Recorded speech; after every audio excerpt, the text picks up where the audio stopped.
Hi అండి, మా ఇంటి వంటకి స్వాగతం అండి. ముందుగా ఏంటంటే పెసరొట్లకు కావాల్సినవి అయితే నేను ఒక గ్లాసు బియ్యం తీసుకున్నాను, కోపుని బియ్యం.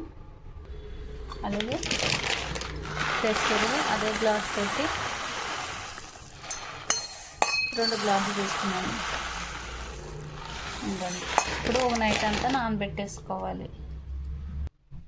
ఇప్పుడు నైట్ అంతా నానబెట్టేసుకుని ఒక 2-3 సార్లు కడిగేసుకుని ఇప్పుడు నైట్ అంతా నానబెట్టేసుకోవాలన్నమాట. దీంట్లోనే నిండా నీళ్ళు వేసుకోవాలి.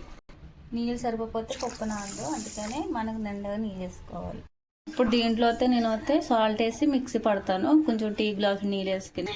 ఇప్పుడు మిక్సీ పట్టేసుకున్నాం కాబట్టి ఒక గిన్నెలోకి తీసేసుకుంటాం.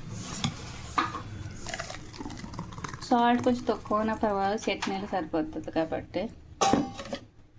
ఇప్పుడు చట్నీ రెడీ చేసుకుంటాను. ఇప్పుడు పల్లీల చట్నీకి పచ్చిమిరపకాయలు వేపుకున్నాను. అలాగే 2 ఎల్లుల్లిపాయలు, పల్లీల పొడి తీసుకోవాలి. మిరపకాయ కూర మిక్సీ ఆడుకున్నది. ఇప్పుడు చింతపండు కూడా వేసుకుని ఇవన్నీ వేసుకుని మిక్సీ పట్టుకోవాలి. ఇప్పుడు తాలింపు వేసుకున్నా, చట్నీకి మిక్సీ ఆడేసుకున్నాను కదా, చట్నీ తాలింపు వేసుకున్నాను. ఇప్పుడు దోశ వేసుకోవాలి. అంత పలుసుగా కాదు, అంత చిక్కగా కాదు. దోశల పెనం బాగా కాలాలి.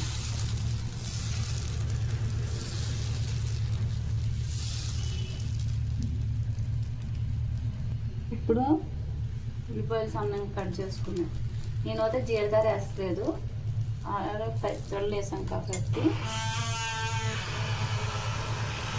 ఇప్పుడు సరిపడగా కొద్దిగా ఆయిల్ కానీ నెయ్యి కానీ వేసుకోవచ్చు.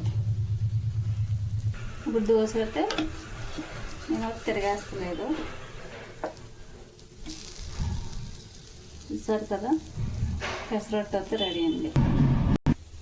పెసరట్టు రెడీ అండి.